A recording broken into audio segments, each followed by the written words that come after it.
esam Palonų šventoriuje. Aplinkui kapinės, kas atrodo ir turėtų būti normalu. Tačiau matau keletą tokių, pasakyčiau, nenormalių dalykų. Štai vienas iš tų kapų paminėtas 1881 metais ir akmens tautodailė. To laikmečio medinių skulptūrėlių yra išlikę muziejuose vienas kitas.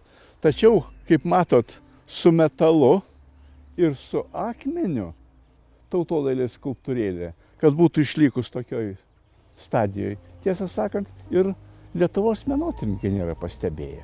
Galima būtų žvilgtėti dar į kitus kapus, tačiau pašnekėkim geriau apie pelenus. Už nugaros mūras. Papasakosiu legendą, kodėl Palonai yra Palonai. Palonai, jeigu kitur kirtį matysim, Palonai, o jeigu Palonai, tai pelenai. Štai pati seniausia legenda, kuri susišaukia su Gedimino laikais. Ir pasakojama, kad kažkada čia buvo, medinė pilaitė stovėjo. Ir jos savininkas, vadas, buvo vokietys Šternbergas. Ir jisai vadovavo mano lietuviukams. Bet jis buvo išdavikas. Ne tai, kad išdavikas, bet vokietys mylėjo vokiečius. Ir dažnai mūsų vyrus pasiųsdavo į kautynės taip, kad jie turėdavo būti iškapoti. Ir Gediminui, mūsų didžiajam kunigaikščiui, kyla įtarimas. Ar tikrai šitos žemės, bajoras, savininkas, riteris, vokietys, nėra išdavikas. Ir Gardevutis puola pilį, o Šternbergas pasako, chebra, mus puola kryžiuočiai. Mūsiškiai pradeda gintis nuo mūsiškių, tačiau Gardevutis sudegina šitą pilį, lieka pelenai, pirmą kartą užfiksuoju, ir pačiumpa už gerklės Šternbergą, kuris irgi vos gyvas po šitų kautynių, nuveža Gediminą, Gediminas ant laužo. Lieka iš jo pelenai. 2 kart paminėjau. Ir atiduoda šitą žemę su pilimi sudegusią Gardevučiui. Gardevutis atstato pilį, tačiau už poros metų puola kryžiuočiai ir pilis vėl sudega ir žūsta. Ir Gardevutis 3 kartą pelenai. Per ilgesnį laiką žodis pelenai pasikeitė į žodis paloniai ir dabar palonai. Va tokia legenda. Pasižiūri istoriją taip. 1320 plius minus metais kautynės su kryžiuočiais labai sunkios. Ir Gedimino biografijoje tai buvo vienas iš pačių skaudžiausių laikmečių, kada teko pagonišką Lietuvą po truputį pratinti prie krikščioniškos Lietuvos, kuri atėjo kalaviju, krauju ir išdavystėmis. O prieš pradedant bažnyčios istoriją, einam prie laikinai pastatytos scenos, prisiminsim savo jaunystės, tarybinį laikotarpį, tik niekam to nepasakokit. Einam. Gali sparnus palaužti kalnų ereliui, o komjaunuolio vardą kas palauš? Tam vardas Lenino nušviečia kelią. Tas žino vertę tikrojo žmogaus. Ženk kaip komunistas tvirtai ir ryžtingai plačiuoju keliu ateities. Dirbk, mokykis, būki tėvynei naudingas pionieriau tarybų šalies. Dirbk, mokykis, būki tėvynei naudingas pionieriau tarybų šalies. Papapapom.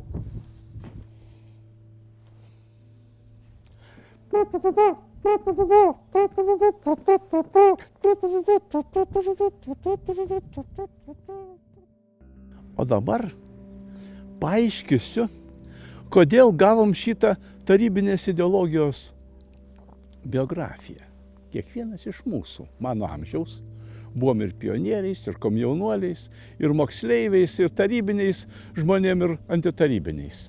Mano eilėraštis priminė mano jaunystę. Tada buvo ir pionierių, ir komjaunuolių, ir partinių, kurių dabar nėra. Buvo vieni pogrindininkai, kurių dabar pilna, bet tada tiek grindų nebuvo. Kiek dabar tų pogrindininkų privyso, prisimendami savo jaunystės. Bet aš pasakosiu apie bažnyčios istoriją. Dėl to mes ir atvažiavom. Palonų bažnytėlė, tiksliau sakant, koplyčia yra žinoma iš 1782 metų. Bet bažnyčia kaip tokia užfiksuota 1786 metais. Man sunku pasakyti, nes daugelyje dokumentų jaučiasi kelių metų paklaida. Ir dar šitas bažnytėlė buvo filija ilgą laiką ir galbūt jos tokie charakteringumai prasidėjo 1918–1919 metais, kada lietuvėlė mano tapo po trupučiuką nepriklausoma. Po pirmo pasaulinio karo čia dar miškuose veikė bolševikų plėšikai. Ir va šitą dalyką yra išlikusių atsiminimų, kad netgi klebonui buvo nuplėštas švarkas ir tas plėšikėlis, vadas buvo jo apsirengęs ir žmonės prievartaudavo ir lašiniais ir visais kitais galais, apsiginklavę vokiškais ir rusiškais nuo pirmo pasaulinio karo ginklais. Ir tai, kad tai buvo bolševikinis reikalas, suklusau Liudas Adamauskas. Pasirodo, jis buvo nuo 1918 iki 1921 metų klebonas Palomų bažnytėlei. Ir būtent klebonijoje įkūrė komunistų kuopelę, bolševikų kuopelę, ir panašiai iki 1921 metų, kada jis duoda pareiškimą, kad jis nebebus kunigo.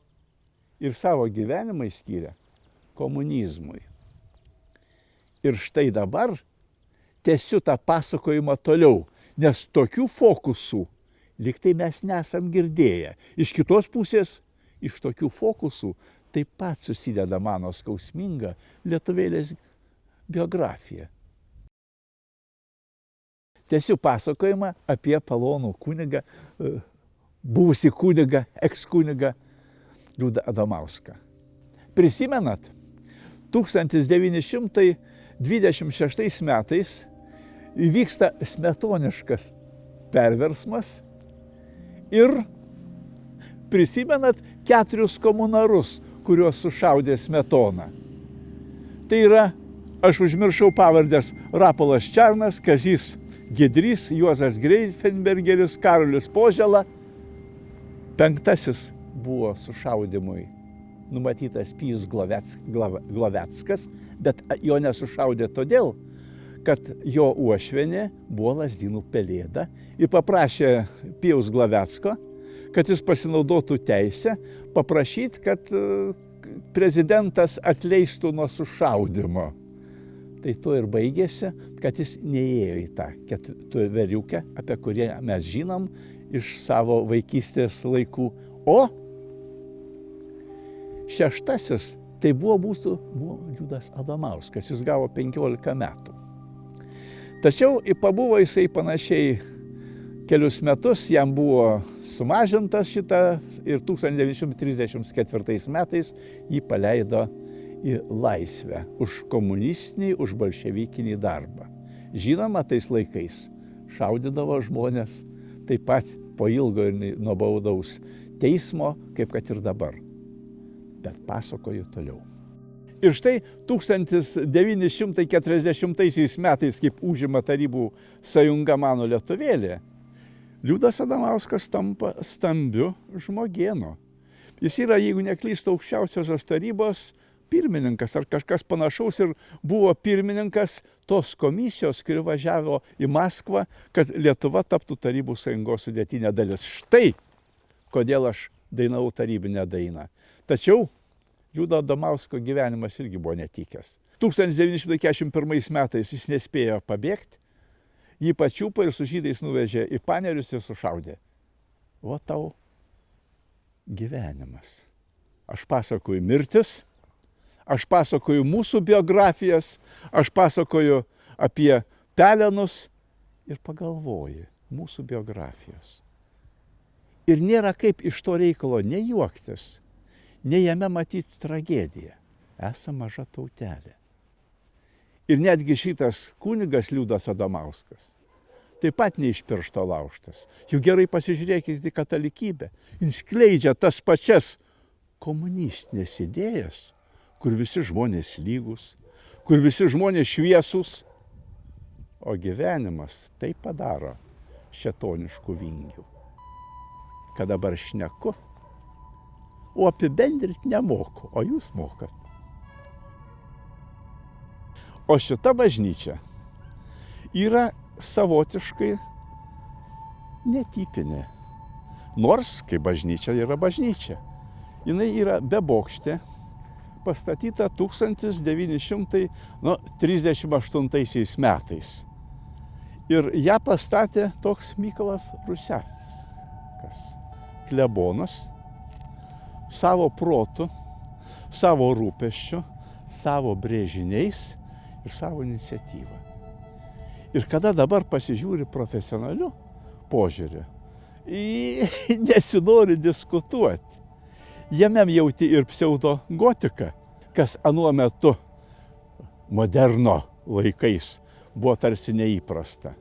Iš kitos pusės matai ir kitas bažnyčios struktūrinės formas, kurias šitas dvasiškis neprastai juto.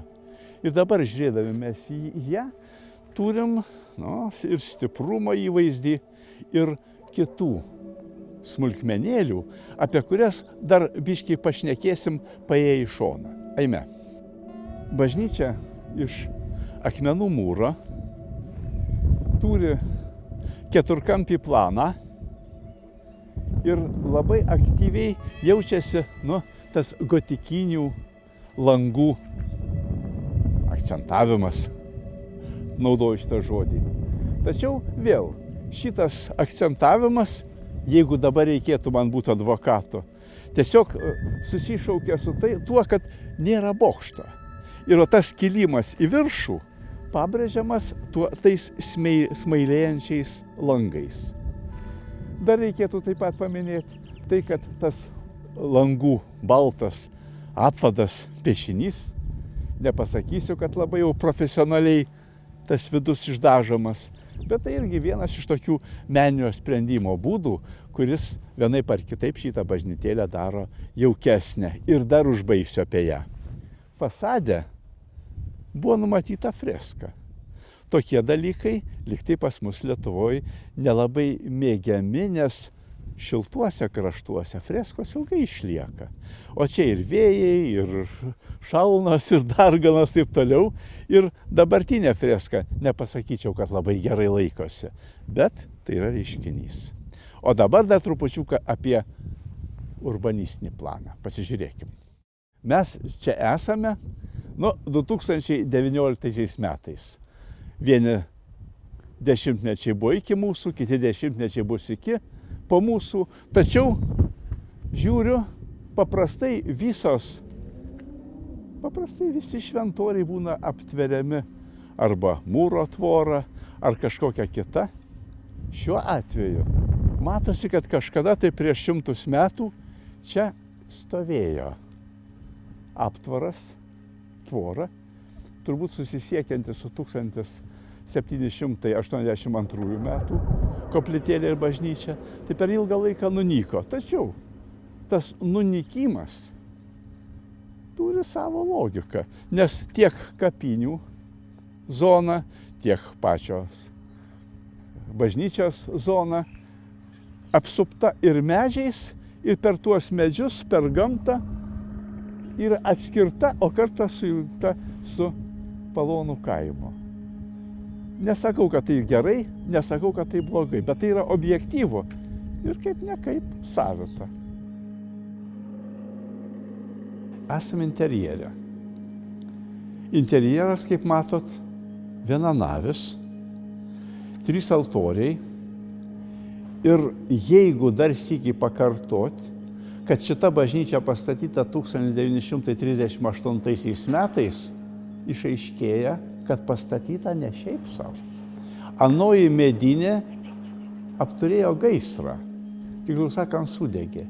Ir būtent jos vietoj žmonės už savo lėšas, skaldytus akmenis, taip toliau, palengva sumūrijo šitą pastatą. Ir štai dabar būdami mes interjere, daug šnekėti negalim. Tačiau matai vieną tokį architektūrinį sprendimą, kad pats interjeras yra baltas, o mediniai, tiek klaupkos, tiek altoriai, tiek kita įranga yra rudos spalvos.